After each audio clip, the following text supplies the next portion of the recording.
मी Punjab duck हे आहेत आमचे बीड जिल्ह्यातले सगळे मित्र आहेत आणि मी जात आहे पंढरपूरला आणि धारूच्या घाटामध्ये हे तळ आहे आरणवाडीचं.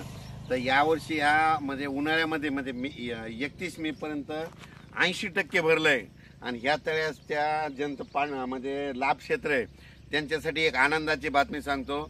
आता 12 ते 20चा जे पाऊस येणार आहे म्हणजे 12 जून ते 20 जून याच्यामध्ये हे 100% भरून जाणार आहे आणि याच्यावर लोंढवून पाणी जाणार आहे म्हणून हा अंदाज लक्षात येतो.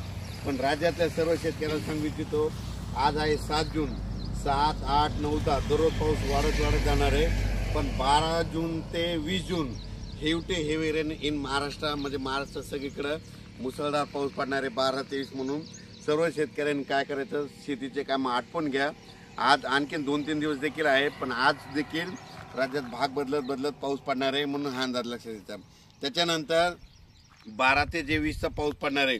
सगळ्यात जास्त पूर्व विदर्भ, पश्चिम विदर्भ, दक्षिण महाराष्ट्र, उत्तर महाराष्ट्र, कोकणपट्टी, खानदेश, मराठवाडा सगळीकडेच पडणार आहे. पण राज्यातल्या सर्व शेतकऱ्यांना सांगू इच्छितो की म्हणजे आज 7 जून पासूनच राज्यात मी म्हटलं होतं ना 6 जून पर्यंत तुम्ही कामं आटपा. 7 जून पासून म्हणजे आजपासून बघा दुपारी 3-4